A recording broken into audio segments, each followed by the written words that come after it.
Okay. Dah. Jadi ya.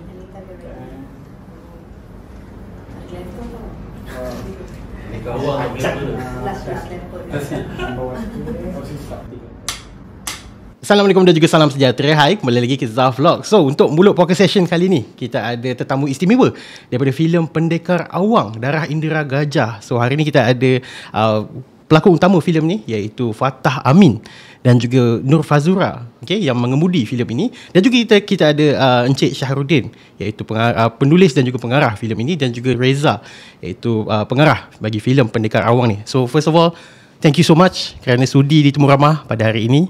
Thank you. Thank you. Terima kasih banyak. Alright, seperti mana mulut puaka session kita sebelum ni, kita santai-santai saja. Soalan yang pertama adalah berikan 3 filem kegemaran, daripada dalam negara dan juga luar negara. Kita mulakan dengan Kak Fazura dulu. Kak Fazura, alamak. 3 filem kegemaran luar negara, dalam negara. Ya.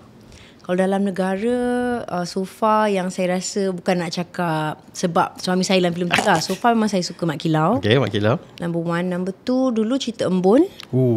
Cerita Embun very good. Ketiga, Mana Cinta di Kapadokia. Kalau luar negara, banyak sebenarnya. Zah, saya kena register dulu. Apa filem, kebanyakannya filem-filem romantik lah. Titanic is all time favourite. Titanic. Number 2 would be banyak sangat ni. Saya dalam genre banyak ni. Ada action, ada, I think I also like, cannot register now. Tak apa. Patah dulu. Sebab Devil Wears Prada, not really. Okay lah, boleh lah. I'll come back with those 2 lagi.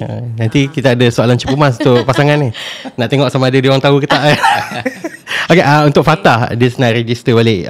Nak tengok lah sama ada sama ataupun tidak dengan video yang dulu kan. So, apa filem kegemaran? 3. Mestilah tak sama, tak kunci. Bertukar. Okay. Filem banyak kan. Kalau international, Braveheart tu nombor. Oh yes, Braveheart. Oh, Braveheart. Favorite. Yes, betul. And then international lah, action. Saya suka cerita superhero movie sebenarnya. Sila. So, Avengers. It's okay, yeah. Ketiga-tiga trilogy tu, Zafina. Okay, and then lepas tu cerita apa? Mungkin filem genre horror ke? Banyak. Dia perlu filem kan? Filem itulah. Pagi betul kita kena register. Bila kali terakhir kau tengok wayang ni? Itulah dah lama betul. Titanic juga Titanic. One Okay. all-time. Filem Tempatan Mak Kilau lah first. Mak Kilau first. Yeah. Second, Cerita Munafik. Okay. Saya fan of cerita yang religious and Islamic and horror at the same time. And then action dah, horror, and then lagi satu saya suka cerita PJL. Tribunal Ledang. Okay, ingat lagi. Yeah. Sama. Story, kostum, konsep, betul. Story ya. So one of the first high budget punya epic film kan. PJL. Okay. Encik Syah. Saya. Saya boleh sebut Mak Kilau juga ke? Kalau tak sebut jadi backlog lah. Okay, selain daripada Mak Kilau, filem tempatan Anakku Sazali. Orang lama kan. Okay, good. Kemudian bola saya suka juga. Okay. Walaupun drama tapi saya suka. Puteri Gunung Ledang pun saya suka. PJL. PJL. Filem luar filem luar yang saya suka, of course, Taken. Taken. Okay, Taken. Liam Neeson. Kemudian The Last of Mohican. The Last of Mohican. Okay. Dan satu lagi Korean lah, yang suka War of the Arrow. nak kena Google kan. Okay. Reza? First Mak Kilau. Okay. Because of diorang punya first ever epic yang ni. Second, yes, Puteri Gunung Ledang. Third is actually I like the Police Evil franchise. Actually, not bad. Yeah. Ketiga-tiga filem tu lah. Ketiga tu lah. Di antara ketiga-tiga tu mana best? Okay, itu yang hard. Dia kena pilih member. To me, the first one is always good. Okay. Yeah, dia ada the action comedy balance. Saya pun agree. The second one terlalu tactical, but it's good. The third one dia berbalik, so the brotherhood thing is there lah. Okay. International, I always like memang Man of Fire. Oh, okay. Man of Fire, lepas tu Kingdom of Heaven, and lastly actually Jason Bourne franchise. Born trilogy. Kita teruslah kepada soalan yang bermain dalam fikiran Zaf. Encik Shah selaku penerbit juga untuk filem Mat Kilau dan juga Pendekar Awang, kan? Okey. Kenapa pilih Reza untuk menjadi pengarah? Kenapa Okay, sebenarnya kita ada beberapa fasa dalam pembikinan Pendekar Awang ini, tapi kita mencari seseorang yang boleh membantu kita menghidupkan terutama sekali babak aksi babak aksi. Jadi saya daripada apa yang saya kaji dan saya lihat profil Saiful Reza, saya rasa dia yang paling layak lah untuk menyempurnakan filem ini bersama dengan saya lah. Dan alhamdulillah memang saya rasa pilihan yang terbaik lah, anak muda ni. Berpotensi ni. Maybe the soul of the movie je Syah. Soul, the old soul. Jadi Nice. saya rasa itu adalah satu pilihan yang baik lah. Okey, Reza nak tanya, rata-rata Zaf rasa boleh kat luar sana memang tidak mengenali Reza. Okay, mungkin orang industri kenal, tapi secara publicly orang tak kenal. So boleh tak bagi tahu dekat audience semua kan, sebelum ni pernah terlibat di dalam mana-mana TV ataupun siri franchise ataupun filem, dan ini merupakan filem pertama bagi Reza mengarah. So apakah perbezaan di antara dulu dengan sekarang jadi seorang pengarah dengan sebelum ni? Boleh tak? Okay, sebelum Reza enter into the industry, Reza sebagai stuntman. Oh, okay. So jadi stuntman, jadi fight choreographer. My first gig was with Fast. Oh. J Revolusi. J Revolusi. Lepas tu I develop, I action design for J Retribusi. Then also line producer. Lepas tu Hantu Kalimah dengan arwah Abang Muhammad Khalid sebagai line producer also. And also I wrote Sangka. And then also buat action design and action direct. Then the latest one I buat is Project High Council. Yeah, so Project High Council sebagai action director. Dengan Nori. So kalau nak cakap banyak lagi dalam segi stuntman punya that's the main project that I involved lah. So future projects mungkin akan bersama dengan Anwari juga? Clawman. Yeah. Oh, alright. Okay, nice. Dia perbezaan dengan dulu dengan sekarang jadi pengarah. Dulu dengan sekarang, dulu dalam segi making making was okay, on my part was some things macam ada limit dia. Now it's much more bigger and better. I think in terms of you are in control now. Yes, beza dulu kan. Dulu, you know, because right now to me action you need to control the script, not only on set. You from the script, and then in terms of the location, from there you can design it properly, and then of course dengan the cast, our heroes. So when everything is together, semua benda, you know, dia akan jadi handsome lah. Itu yang kita nak dengar. Yes. Alright. Okay, untuk Fatah, setelah lebih setahun dan 2 tahun lah technically untuk filem Awang, okay, daripada dulu sampai sekarang ni, adakah watak Awang ini mempengaruhi karakteristik Fatah as a person? Mungkin sebelum ni tak pernah minat pun dengan memanah semua tu, dengan berkuda, tiba-tiba sekarang minat ke apa. So boleh kongsikan kepada penonton, adakah watak Awang ini telah berjaya meresapi di dalam Fatah Amin sendiri?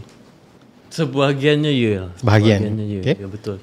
Macam sebelum ni saya tak pernah terfikir yang saya akan belajar naik kuda, and then sampailah orang cakap pandai naik kuda lah. Tapi disebabkan filem Awang ni, sebelum masuk set tu, kita ada buat latihan untuk naik kuda, training naik kuda tu daripada mula sampai pandai. Dan sebenarnya proses tu bukan senang. Sebelum kita tengok macam naik kuda senang, naik je lah. Sebenarnya dia ada banyak teknik daripada mula sampai habis tu lah, sampai betul-betul pandai. And then sampai satu tahap tu saya dah hampir nak belajar untuk memanah berkuda lah, which is yang paling hardest. Kalau kita dah sampai level nak memanah berkuda tu, itu sangat susah lah, sebab dia memainkan banyak teknik dalam satu masa. Dan of course berkuda juga adalah merupakan sunnah. Memanah juga adalah merupakan sunnah. Jadi kita buat ni bukan sekadar kita buat purposely untuk filem, untuk kerjaya, tapi sebenarnya kita membawa sukan ataupun minat yang dibawa oleh Rasulullah kan. Jadi somehow bila kita apply benda ni dalam filem, insya-Allah saya rasa, saya nampak ini akan membuatkan semua rakyat Malaysia, Indonesia, Singapura, Brunei pun nanti bila dah tengok filem ni, mereka pun akan berkobar-kobar untuk belajar naik kuda, memanah. Sebab sebelum ni Mak Kilau kita dah tunjuk silat. Betul. Saya dengar sini daripada Semua orang semangat nak pakai semua kan. Cikgu-cikgu silat semua cakap, tahu tak lepas cerita Mak Kilau, anak murid saya daripada 10 orang jadi 40 orang, 60 orang, semua berkobar-kobar belajar silat. Anak-anak, parents semua nak hantar anak belajar silat disebabkan cerita Mak Kilau. Jadi itulah, silat itu pun kita punya tradisi kan, ilmu mempertahankan diri.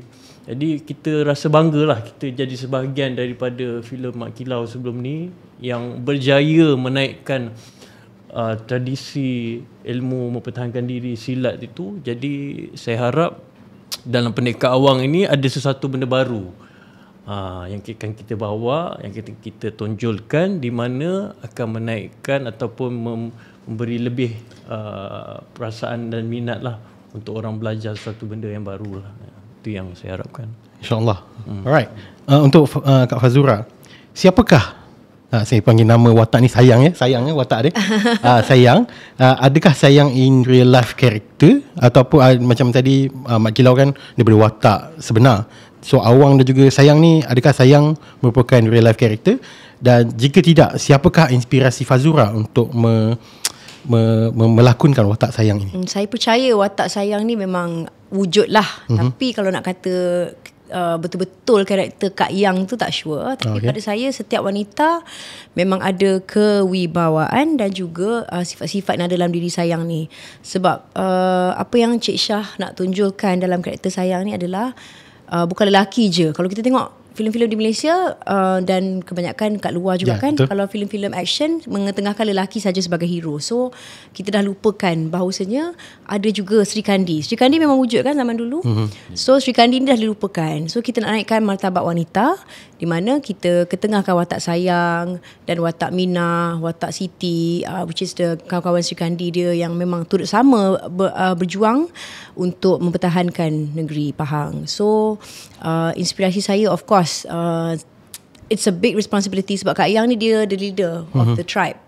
So saya memang kena membawa watak yang kuat, yang memang tahu berlawan dan sebagainya, strong, very berani, but at the same time very empathetic juga. So saya percaya watak ni memang ada wujud. Pasti je dalam setiap wanita, dalam setiap Sri Kandi di luar sana ya. First. Yes. Okay. Alright. Cakap tentang watak Sayang dan juga Sri Kandi dalam filem Pendekar Awang ini, kita highlightkanlah perkara yang menjadi kontroversi di luar sana tentang watak-watak Sri Kandi di dalam filem ini mempunyai satu attire ataupun pakaian yang tidak kena dengan iklim, iklim di tanah Melayu. So boleh tak Encik Syah yakinkan kepada penonton kenapa pilihan itu dibuat untuk filem Pendekar Awang ni? Dia sebenarnya, kalau kita, itulah tujuan sebenarnya filem yang kita buat, Studio Kembara, ialah sebenarnya membuka mata, sama ada fiction ataupun true story sebagainya, inspired ke, dia sebenarnya membuka mata. Sebab itu tugas kita sebagai industri dalam industri filem ni, iaitu memberi kesedaran dan juga membuka mata kepada di luar sana pengkaji-pengkaji secara akademik. Mereka mengkaji lebih detail dan lebih tepat. Kita bukan sejarawan, tetapi kita mendapat maklumat. Saya membuat kajian ni sebenarnya saya go to ground, pergi ke kampung, kita bertanya. Sebab kita tidak hanya melihat pada sudut buku ilmiah saja, sebab itu kita bimbang dia ada maklumat-maklumat yang tidak tepat ataupun maklumat-maklumat yang sebenarnya tidak ditulis semua. Jadi bila pergi kampung, kita dapat melihat contohnya di Kampung Budu, ada saja kubur para syuhada perempuan, itu saya anggap itu sebagai Sri Kandi lah, yang terlibat juga di dalam perjuangan. Tetapi orang Melayu ni sifat dia ialah dia simpan cerita. Ya. Dia suka simpan cerita, tetapi cerita tu mungkin dicerita pada anak cucu dia dan sebagainya. Jadi kemudian dari segi sejarah pun sebenarnya memang kita ada bukti bahawa orang Melayu kita yang perempuan ini mereka memang bertudung, berlitup muka ya. In fact saya pakcik saya sendiri yang masa tu saya pernah interview dia pada masa tu umur dia 94 tahun. Dia menceritakan tentang macam mana perwatakan perempuan, macam mana pakaian mereka dan sebagainya ya. Jadi mereka memang berani, mereka memang kuat, mereka memang tetap ada dia punya sifat menjaga kehormatan dia, kan? Berpakaian macam mana, kalau mereka mengandung contohnya, mereka dah tak keluar rumah dah sebab menjaga dia punya kan dia punya kehormatan dan sebagainya. Jadi berdasar kajian itu kita melihat pula kajian-kajian yang ditulis oleh pengkaji-pengkaji luar memang betul ya. Jadi orang kita pada tahun 1800 itu sehingga 1900 awal 1900 masih lagi berpakaian seperti itulah ya, bertudung, berlitup, tetapi mereka bersama-sama dengan lelaki untuk berjuang mempertahankan tanah air ni. Jadi saya rasa itu tidak. Kemudian dari segi cara pakaian, kita nampak ada yang kata mungkin macam sedikit elemen Turki ya, atau Parsi dan sebagainya. Sebenarnya kita telah pun mempunyai hubungan dengan Turki ni sejak 1500 kan, 1500 maknanya Masihi. Jadi maknanya hubungan tu sampai ke tahun 1800 sehingga seawal 1900 hubungan kita dengan Turki.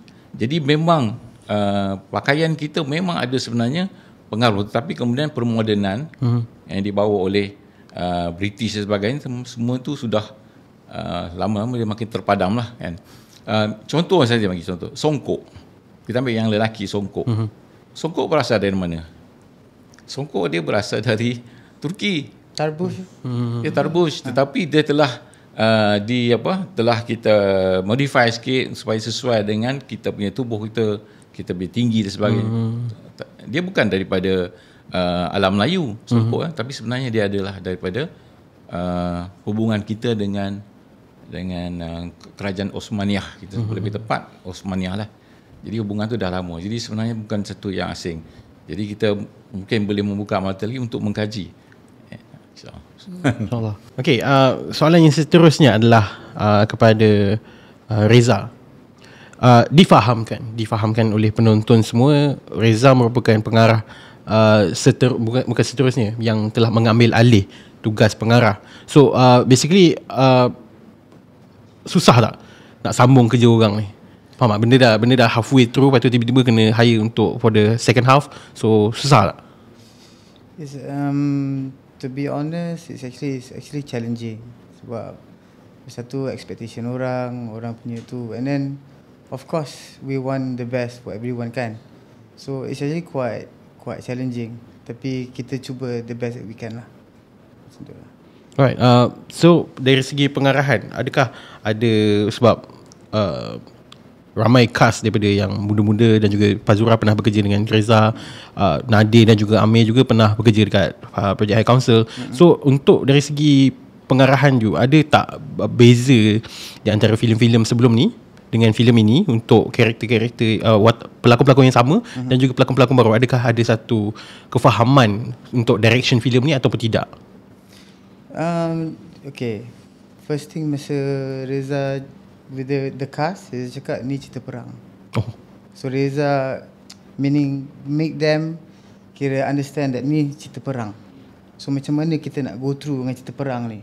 So everyone your mindset change, because kita one is obviously cerita epic, kita berjuang, and then kita tengok kostum kita, even the Sri Kandis pun you tengok Fazura dalam tu handsome bila. So macam everything set in terms of the set, weapons, costume, benda tu dah tersendiri. I mean, I just cakap perang je, dia orang dah tahu dah. Dia orang, oh let's go. Okay. Gitu. So karakter dia orang masing-masing, because everyone wants to show, everyone wants to feel kalau kita ni betul-betul kat perang macam mana. So itulah cara yang yang Reza nak try bawa untuk kira in terms of the fight lah, in terms of the action. Zaf difahamkan filem ini mempunyai dua pengarah. So Encik Shah dan juga Reza. So dari segi pembahagian dia macam mana? Encik Reza more focus on action ke? Encik Shah dari segi story ke macam mana? Macam okay, Encik Shah is from the script. Okay. Reza tak boleh lari. The script is the meaning the architect and also the blueprint. So apa-apa Reza refer Encik Shah. Obviously because one Encik Shah punya input is very important. Dan dalam segi visual dia, contoh I'm the engineer, I need to tengok mana yang kena, mana yang tu, you know, in terms of technical part. Okay, ngam tak ni, kalau in terms of stunt action, boleh tak viable or not in terms of the location. So tapi apa-apa dalam segi soul, Reza akan berbalik ke Encik Shah. So that is the important part lah. Okay. Right, Fatah. Mat Kilau dulu merupakan watak utama tapi dia bukan main lead role kan. So untuk Pendekar Awang telah diberikan kepercayaan untuk lead filem ini. Okay, nama pun Pendekar Awang kan. So apakah perasaan Fatah apabila pertama kali dapat tahu, oh kita akan buat projek Pendekar Awang ni, dan sepanjang perjalanan nak hasilkan filem ini, apa yang pengalaman yang paling mencabar di dalam penghasilan filem ni? Bila selepas projek Mat Kilau tu dah habis selesai, bila kali kedua saya di approach oleh Cik Shah sendiri, waktu tu expectation dia, orang cakap tak tahu sama ada kita nak buat sequel pada Mat Kilau 2 ke, akan ada spin off ke, tak tahu. Memang waktu tu saya no idea, tak tahu apa yang sebenarnya planning dia. Jadi bila dah diceritakan oleh Encik Shah sendiri kesinambungan cerita yang akan dibuat selepas Mat Kilau, baru saya faham. Semuanya ada berkait rapat, semuanya ada berkaitan daripada cerita sebelum ni, cerita selepas ni, dan okay, itu saya tak boleh cakap apa-apa lah. Jadi bila saya dengar, saya rasa ini adalah satu tanggungjawab yang besar dan sangat berat bagi saya. Sebab yang kita bawa ini adalah cerita sejarah. Of course ada fictionnya untuk mencantikkan, menghiburkan, membawa seri di dalam sesebuah filem. Saya ambil tanggungjawab tu, saya ambil karakter tu, dan saya anggap mari kita buat benda ni untuk menaikkan lagi industri filem kita. Sebab Mat Kilau punya penonton, diorang dah ada expectation diorang. Diorang dah okay, kalau Studio Kembara nak buat lagi filem selepas Mat Kilau, mesti kena up lagi. So apa yang saya waktu tu, bila Cik Shah panggil saya tu, saya bagi juga pendapat saya, dan alhamdulillah Cik Shah pun waktu tu pun menerima juga pendapat saya. Dan kita sama-sama lah waktu tu, kita dalam satu tim kan, kita nak menjayakan satu-satu projek. Kita bagi pendapat, kita tukar sharing idea masing-masing. Jadi selepas tu terhasillah skrip, terhasillah planning untuk shoot tu. Barulah saya rasa waktu tu lah sebenarnya baru bermula. Saya rasa okey, inilah sebenarnya yang saya kena bawa lah karakter Pendekar Awang tu. Berbalik pada soalan, benda ni memang bukan benda main-main lah, benda yang sangat-sangat berat. Tapi kita ambil sebagai tanggungjawab, dan ada benda yang kita nak sampaikan kepada penonton. Bukan sekadar filem yang untuk menghiburkan, tapi ada mesej-mesej je. Nanti penonton kalau tengok betul-betul secara teliti, ada mesej-mesej je yang kita nak sampaikan. Saya rasa filem ni juga, if I may add, alhamdulillah, aturan Allah sangat cantik. Filem ni ditayangkan di waktu yang sangat tepat, di mana saudara-saudara kita tengah berperang di Gaza. So saya harap siapa yang menonton filem ni bakal menyuntik semangat juang dalam diri anda semua untuk memperjuangkan nasib saudara-saudara kita di Gaza dan di seluruh dunia. Nice. Okay, cakap tentang Fazura. Kali terakhir Zaf nampak Fazura berada di dalam filem Dendam Pontianak, kalau tersilap. Mungkin. It's been a while. Dah lama tak nampak Fazura muncul di Pawagam. So apa yang buatkan Fazura decide untuk okay, saya accept untuk berlakon dalam Pendekar Awang ni? kalau nak berlakon cerita cinta yang cerita 3 segi lah dan sebagainya kan, saya rasa macam biasa sangat. Memang Fast very selective.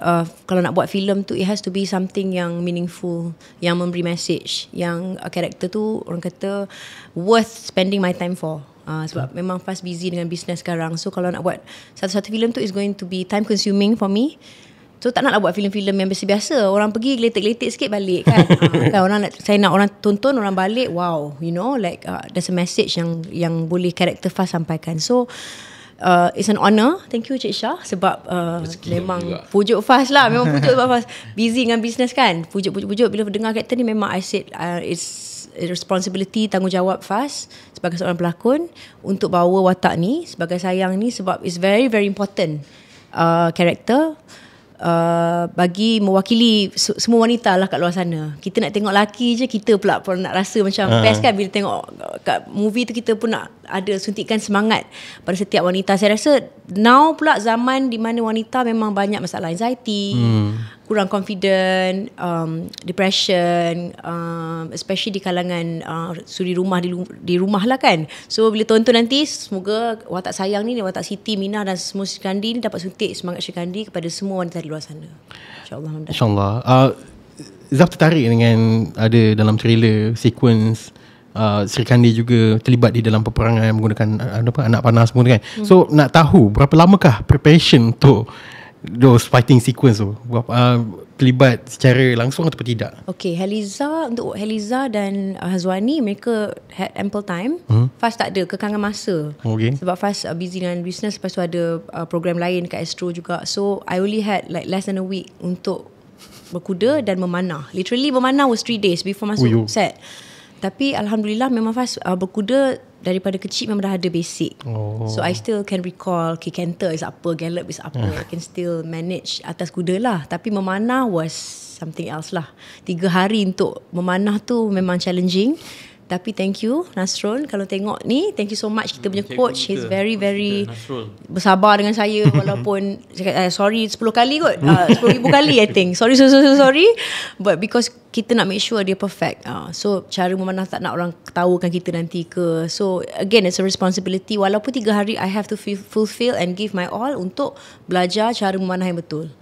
InsyaAllah mudah-mudahan cikgu kata lulus, so tak payah kritik saya InsyaAllah. Yes. Okay, Encik Syah, kalau tengok trailer ni memang banyak gila fighting sequence yang menggunakan anak panah kan.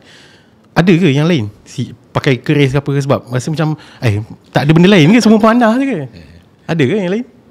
Senjata senjata. Untuk filem ini ke atau filem ni? Untuk filem ini ada lagi senjata-senjata yang terlibat dalam filem ni sebenarnya, yang nanti bila kita tonton kita akan lihat lah. Yang Zaf perasan Nadir lah yang gunakan sumpit Ya, menggunakan sumpit. So yang lain ada keris ada jugalah digunakan dalam ni. Kali ni ada sebenarnya kalau ikutkan dalam patutnya ada. Pedang, keris, parang, golok, semua ada dalam tu. Siap ada yang tukul macam orang cakap macam Thor bagai semua tu. Ramai excited ni Syah. Ramai excited tengok trailer pun semua dah macam-macam soalan.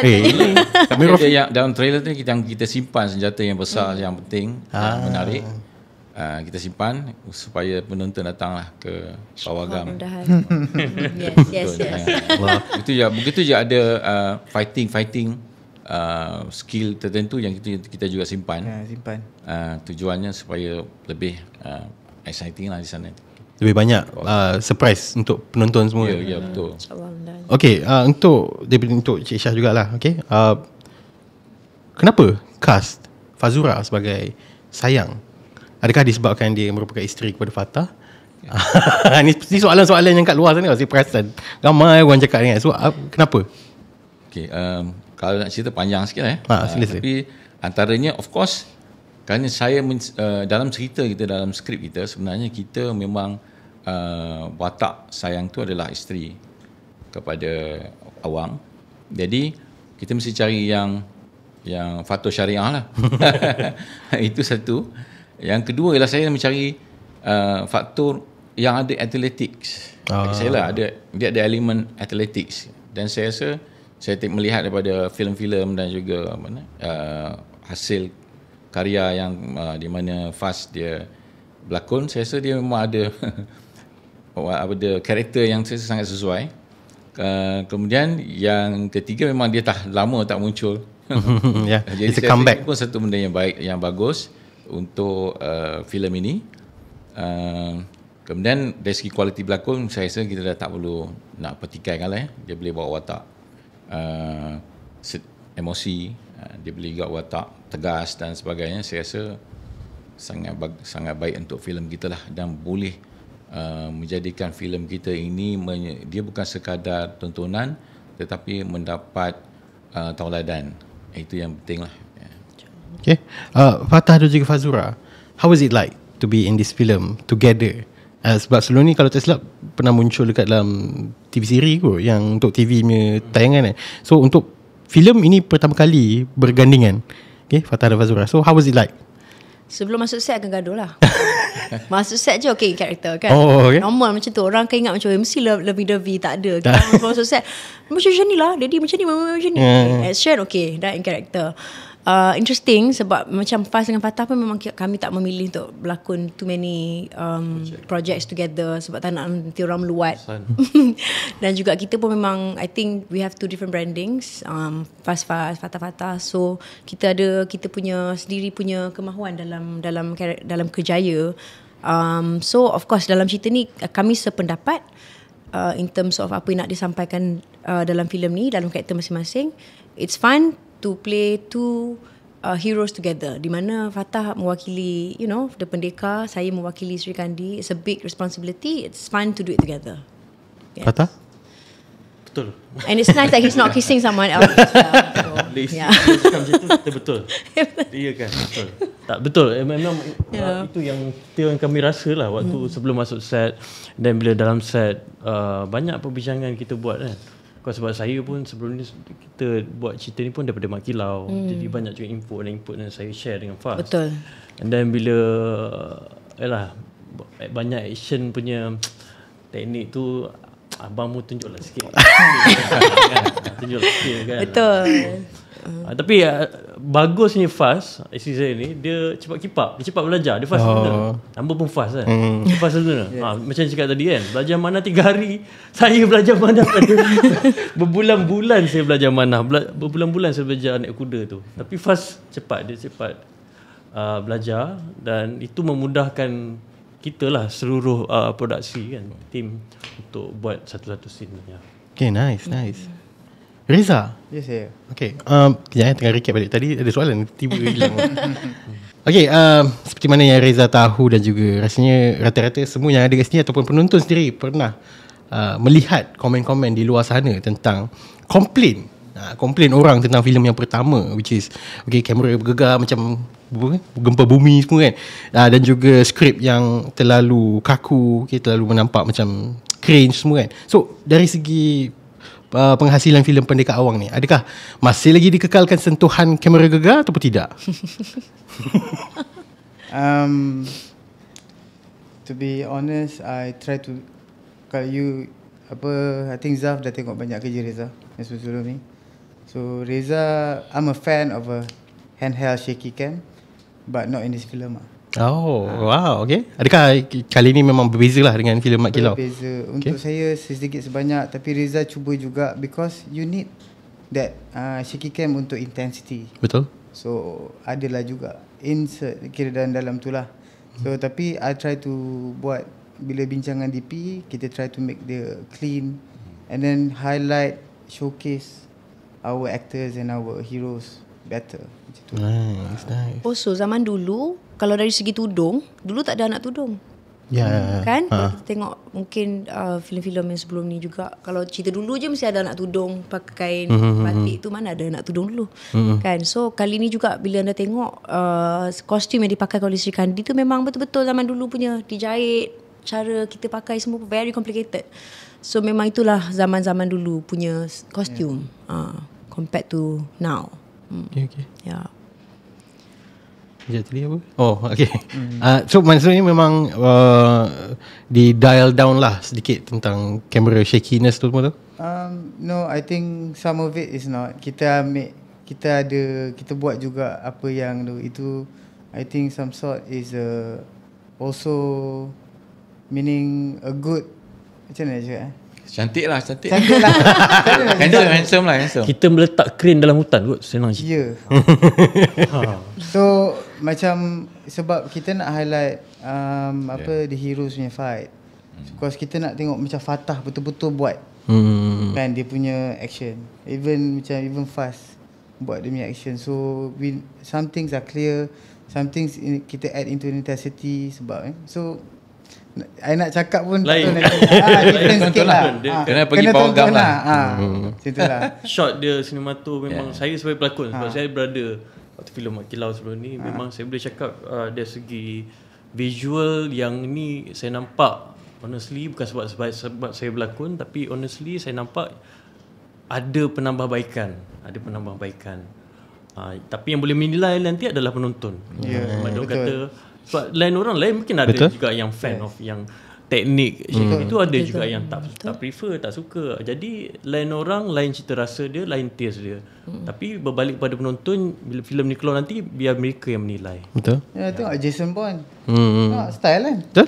To me it's a style. It's not a good thing or bad thing. Betul. It's a style.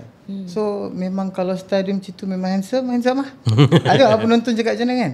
Kalau kita penonton suka. It's a style. It's nothing negative about it. It's a good thing, it's different. It's an experience. Exactly.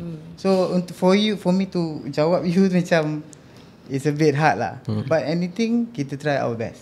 Tapi untuk filem ni saya rasa dia colourful lah.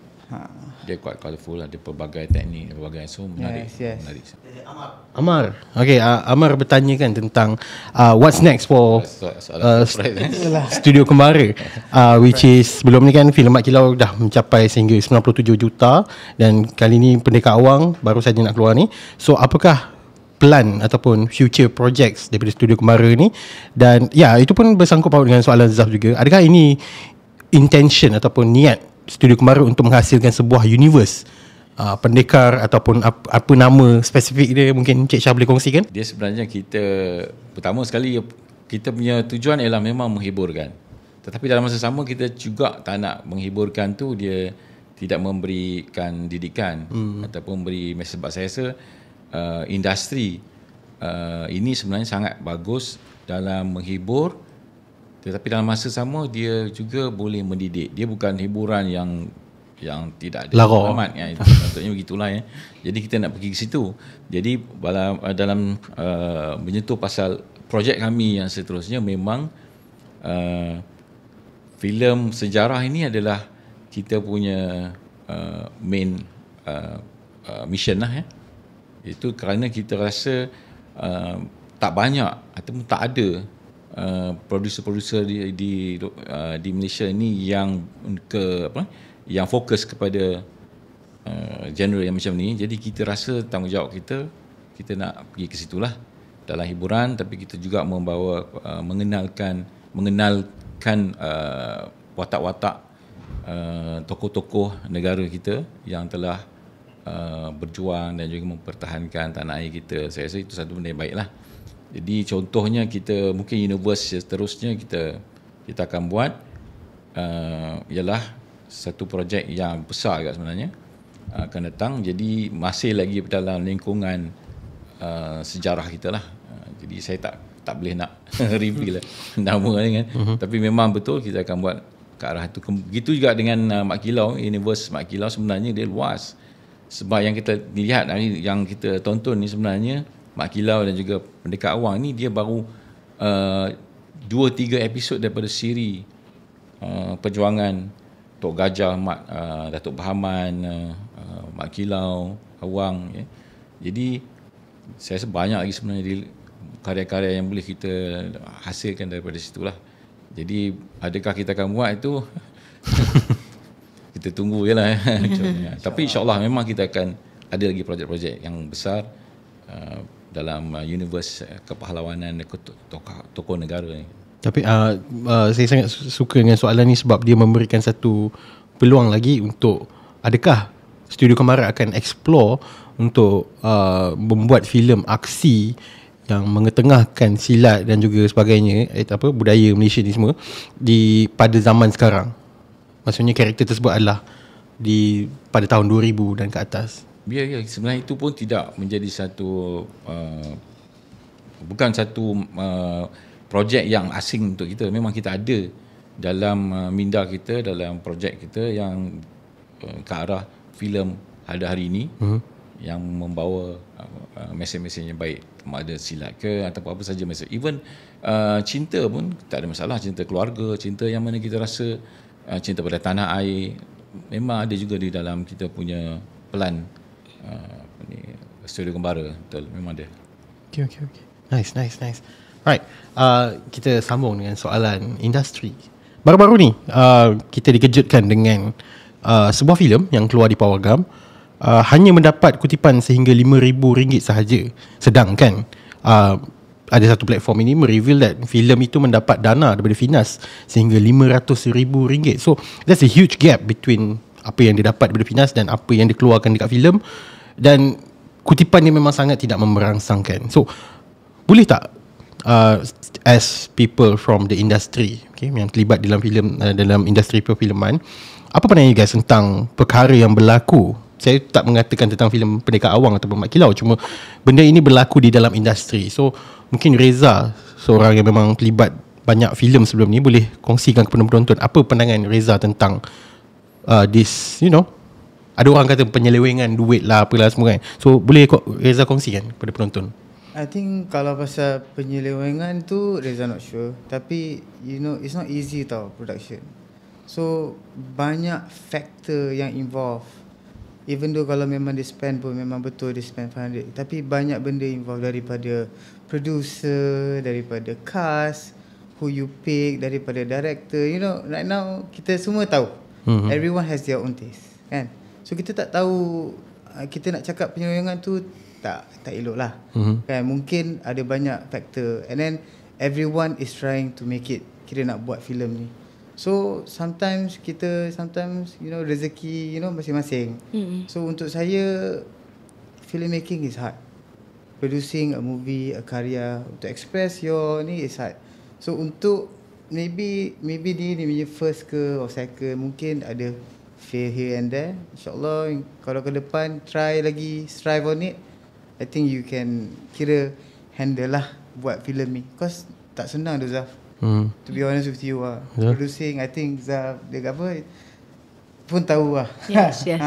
This is actually the first time pengarah respond in this way tau. Dia sangat husnuzon. sebab sebelum ni memang Zaf tak, soalan ni bukan soalan baru, dia memang dah common tanya.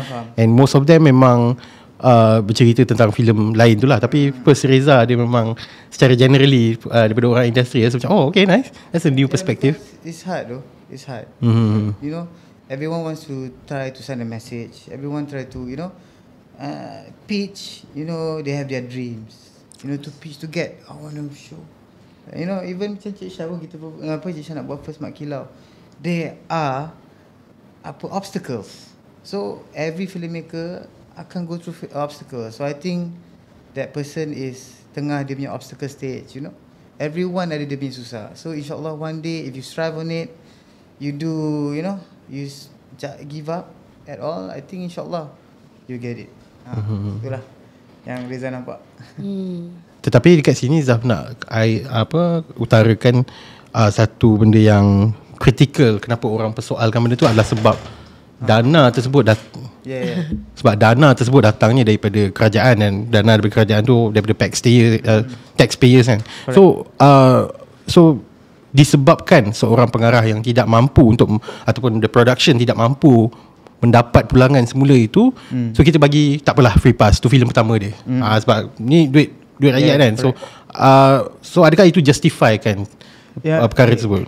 The filmmaking business can never justify that, bro, because the risk is involved.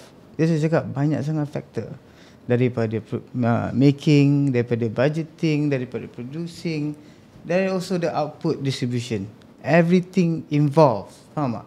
So untuk kita, as a filmmaker, sometimes it doesn't work, sometimes it work. So every investor macam kita should understand that the risk that we making film ni is really high. So sometimes is dia tak menjadi hasil lah. Tak faham macam tu. So itu yang untuk Reza yang Reza boleh jawab lah. Dalam segi penyelewengan ni Reza tak boleh nak justify benda tu, because we don't know apa yang terjadi. We don't know apa yang dilalui, you know. So I think for me that's my answer lah. Encik Shah, daripada ni lah filem kedua kan. Saya rasa orang yang paling banyak melalui kegagalan ni kita jugalah. Ya, betul. Betul. Jadi daripada percubaan pertama, percubaan kedua, sehinggalah yang Mak Kilau yang mana yang diarah oleh Syamsul Yusof. Jadi memang kita melalui pelbagai cabaran lah. Jadi memang benda ni sangat sukar untuk kita nak andaikan, melainkan kalau dari segi aspek pembikinan tu tidak dibuat dengan cara betul, itu sebenarnya dibalik kepada accounting lah, balik kepada siasatan sebagainya, macam mana mereka belanjakan duit. Tapi kalau kita dari segi umum, memang bagi orang yang pertama kali nak mencuba, memang dia adalah satu cabaran yang besar untuk nak tahu bahawa filem tu boleh berjaya tidak. Kemungkinan kali kedua dia akan berjaya, kemungkinan kali tiga bahawa dia akan berjaya. Tapi yang penting honesty ada di situ untuk mencuba dan dia tidak pernah give up lah. Tapi dan tujuan diberi dana pun sebenarnya untuk melahirkan, saya rasa lah untuk melahirkan lebih ramai lagi producer kan. Jadi bermakna kita kena terimalah risiko tu kan. Betul.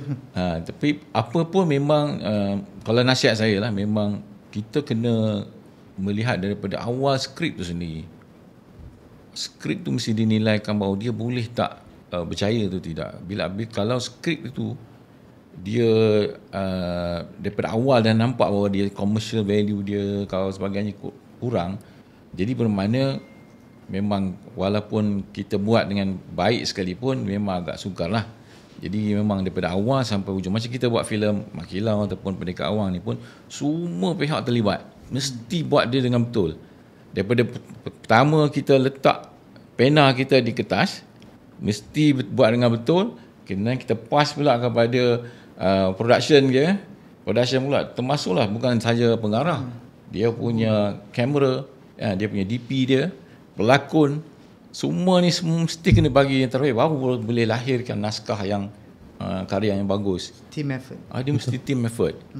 Kalau ada di mana-mana yang ni, memang akan ada isu dan masalah. Kadang-kadang bajet besar pun dia boleh rugi.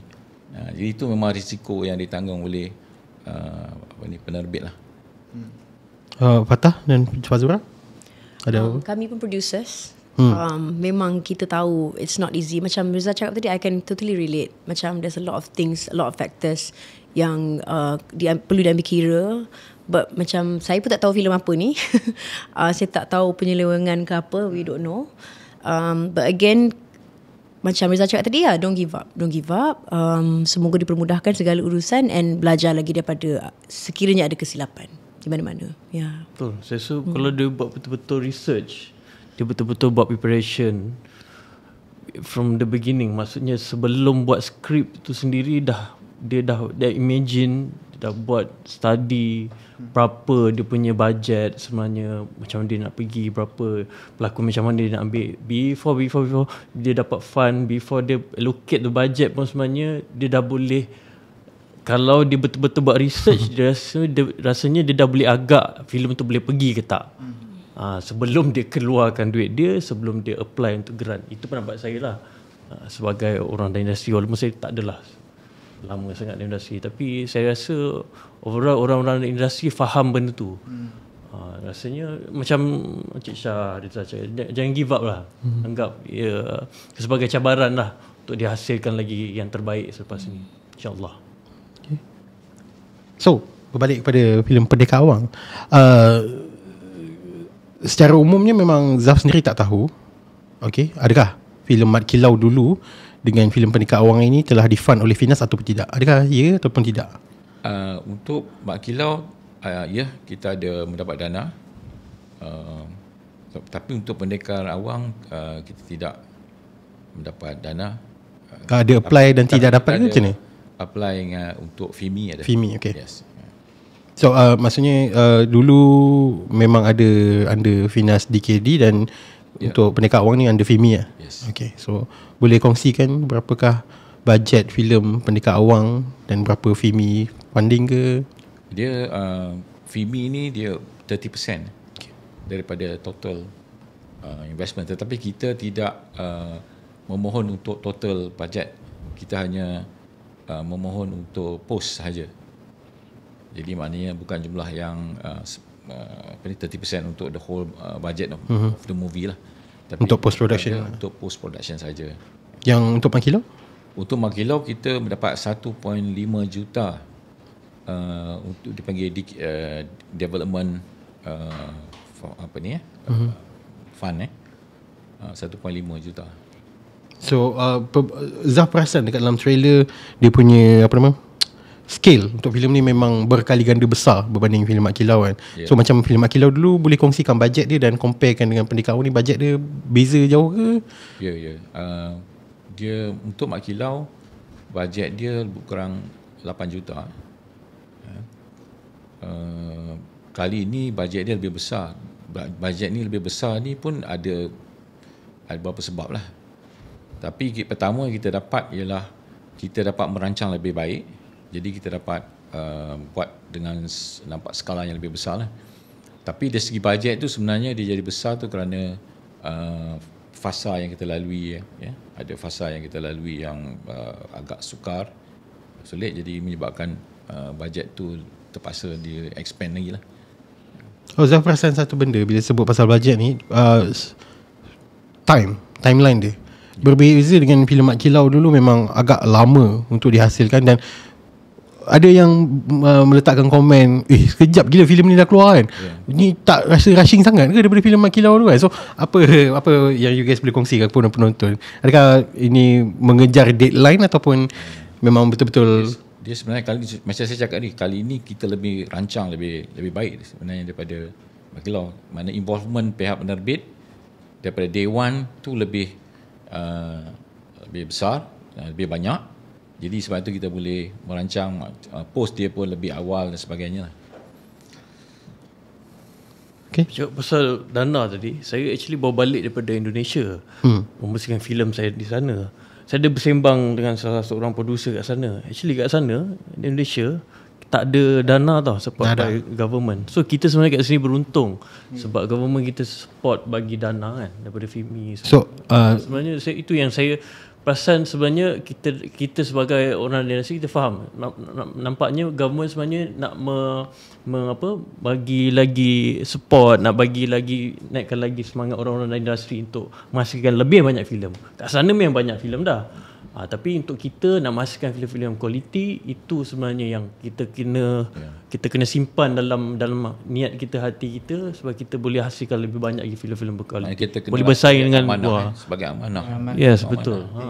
Also to add, filem luar kita same reference Indonesia.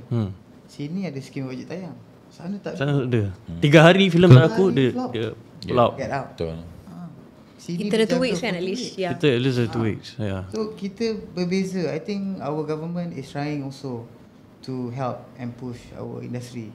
Cuma kita kena amanah lah. Yes. Kena guna betul-betul. Sebelum saya lupa soalan ni sebab tadi dua-dua bagi ni memang ada point yang cuba nak persoalkan juga. Jadi adakah perbezaan di antara, contoh macam Indonesia dia orang tak ada dana DKD, Finas, dan tiba-tiba Malaysia dia ada. So adakah kewujudan DKD dan Finas ini seolah-olah macam memanjakan pembikin filem? Faham tak? Sebab kalau kat Indonesia dia orang struggle, dia orang cubalah cari funding daripada luar semua, tak mengharapkan kerajaan langsung. Tapi kat Malaysia ni lain pula cerita dia. Ada yang dengar sampai kroni-kroni dapat dana semua tu, benda tu ya, audience semua dengar macam benda tu diselewengkan. So adakah keberadaan DKD, Finas dan juga FIMI ni seolah-olah memanjakan penonton, pembikin filem, yang tentang soalan Reza tadi tu tentang apa tadi? Skim wajib tayang. Skim wajib tayang. So kat sana pun tiada, tapi tidak dinafikan dekat dalam Malaysia ni pun ada juga berlaku. Which is filem tu baru 3-4 hari dah kena out dah. tak sampai 2 minggu memang ada cerita apa tak ingat itu, tapi memang tak sempat nak bernafas, tiba-tiba dah out juga. So penguatkuasaan tu yang agak still on the kan? kira viewership kan. Orang nak kata juga kan. Sebab sinema juga yang akan ni kan. Untuk cinema juga also the audience lah, how you want to support it kan. And then also dalam segi you cakap manjakan kan, me tak, I think it's good to have it because we need more good products, we need more filmmakers in the industry to make, you know, like sending a message. Tengok macam Studio Kembara, what are they doing right now, meaning diorang hantar kira-kira historical punya content, which is kita macam sama dia kira hungry tau. Betul. Nak benda macam ni, betul tak? Betul. So ini once in a while you dapat macam ni. So we need more people to create content macam in terms of macam Studio Kembara, historical and other things juga. So dia normal lah. Everything ada pros and cons, brother. Betul tak? Betul. So the pros are I give you money, diamanahkan, you do whatever it is you want. But the cons is you know, it's never black and white. Kan? So benda ni akan terjadi di mana-mana. Tapi to be honest with you, bukan dimanjakan, government support, bukan tak support. Kalau tidak, tak ada these things. But siapa? Kita sendiri yang buat tu, nak diamanah ke tidak? Betul. Kita as individual lah yang nak buat. Kita jangan, you know, jangan fikir yang kita dimanjakan. Tidak, kita dah diberi peluang. Peluang tu, okay, kau nak pakai macam mana peluang ni? Betul tak? You want to do a good thing or a bad thing? So, you know, it's all up to the person, you know. For me to answer you the whole, susah, you know. Betul tak?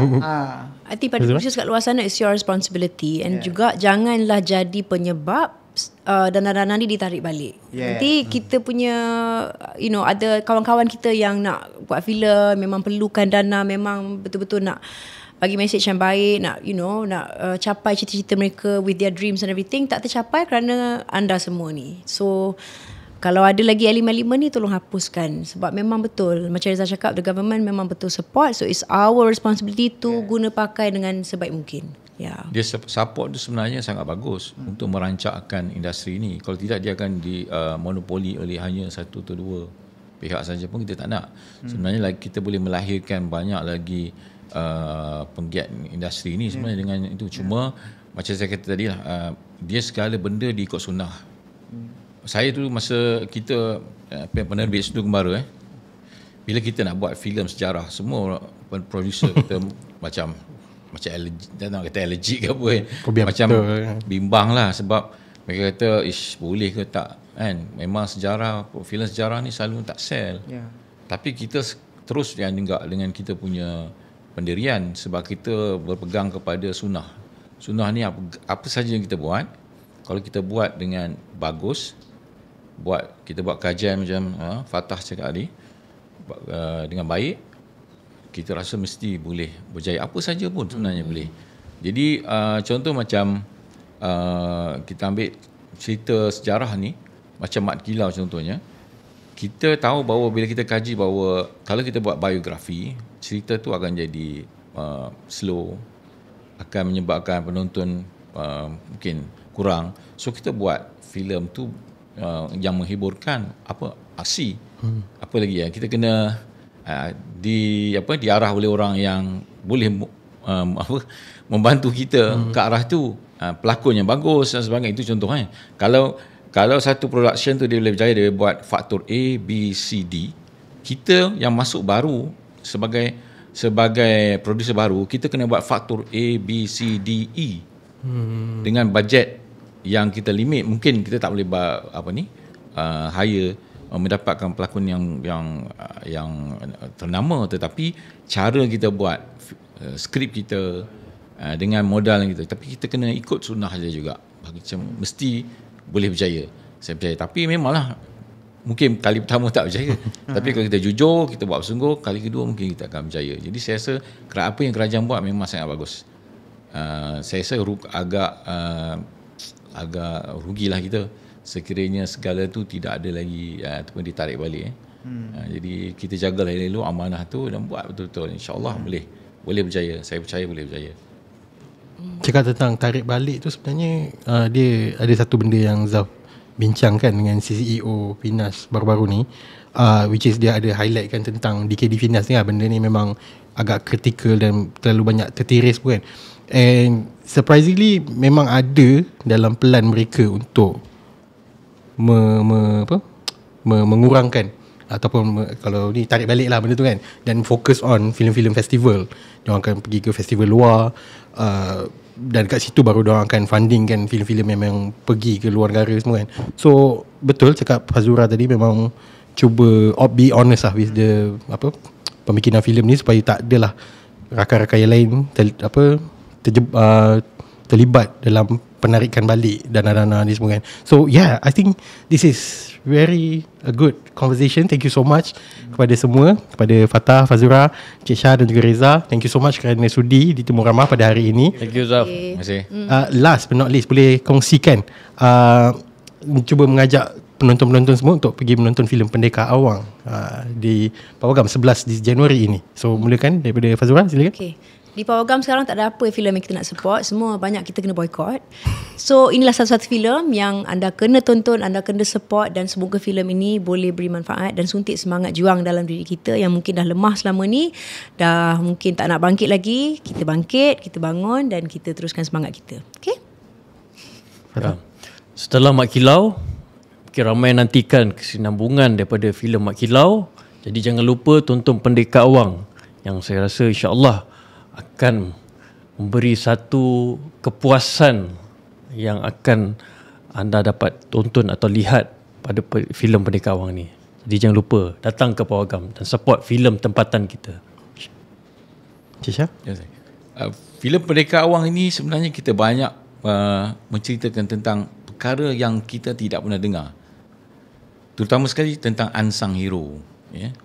Jadi kita selalu sebut tokoh-tokoh yang, tapi ini memang cerita unsung hero yang kita rasa kita semua rakyat Malaysia kena tonton dan kena merasai bahawa perjuangan mereka dalam berhibur, dalam yang menarik ya, dalam filem ini, tapi ada perkara yang kita nak bongkarkan tentang sejarah kita. Okay. Right. Reza? Okay, talking about unsung heroes, I personally nak dedicate kat my brothers and sisters kat Palestine. Stay strong. So I dedicate this film untuk korang yang berjuang kat sana. They are the main unsung heroes. So for now, so watch Awang dekat Pawagam. Jumpa kat Pawagam guys. Alright. Yeah. Alright. Bercakap tentang satu lagi soalan last terakhir, unsung hero tadi kan. Lupa nak tanya tadi. So watak Awang ni memang wujud ke tidak sebenarnya? Ya, sebenarnya wujud ya. Oh, wujud. Memang wujud watak Awang. Awang ini sebenarnya pertama sekali sebut nama Awang memang banyak pun pada zaman 1800-an ni memang ramai pun ya. Tapi memang ada dalam keluarga disebab darah Indra Gajah tu, maknanya mereka ini adalah orang-orang yang related dengan Tok Gajah sebenarnya. Oh. Jadi cuma ada nama-nama setengah tu kita fictionkan dan sebagainya, tetapi sebenarnya betul mereka itu adalah related, sebab dia sebenarnya yang berjuang bersama-sama Tok Gajah ni, mereka saudara, sepupu, anak saudara dan sebagainya. Mereka inilah sebenarnya yang boleh dipercayai, yang memang yang mudah bila diajak untuk berjuang dan sebagainya. Itu memang fitrah kan. Jadi memang dia benar, cuma ada nama-nama yang kita fictionkan sebagainya. Tapi watak kisah sebenarnya memang kisah benar. Oh. Ya. Cuma kita fictionkan untuk jadi dia lebih menghiburkan sebagainya, lebih menarik contohnya. Tapi memang dia begitu yang berkuda yang berkuda memang dulu kita buat kajian dah tahun 1800 hingga 1945 yang ditulis oleh penulis British, bahawa orang Melayu ni sangat rapat dengan haiwan haiwan kuda, gajah ya. Memang sangat rapat dengan mereka ni. Cuma bezanya bila British dah selepas tahun 1950 ke atas itu, kita sudah berenggang dengan haiwan macam kuda lah. Gajah masih ada lagi masa itu. Jadi itu, tapi kita membawa kembali supaya bahawa mereka ni semua adalah unsung hero yang sebenarnya walaupun nama kita fiction, tetapi kisah sebenar setiap orang tu benar ya, berlaku di dalam sejarah kita. perjuangan dan pengorbanan mereka. Okay. Alright. So saya rasa itu saja untuk hari ini. Thank you so much kepada semua kerana sudi di Temu Ramah pada hari ini. Jangan lupa untuk saksikan filem Pendekar Awang Darah Indera Gajah pada 11 Januari 2024 ini. Bawa semua keluarga pergi tonton filem ini. Dan jangan lupa untuk saksikan Zaf Vlog yang akan datang. Thank you. Thank you guys. Thank you. Terima kasih. Alhamdulillah. Alright. Assalamualaikum. Salam. Bye bye. Au revoir.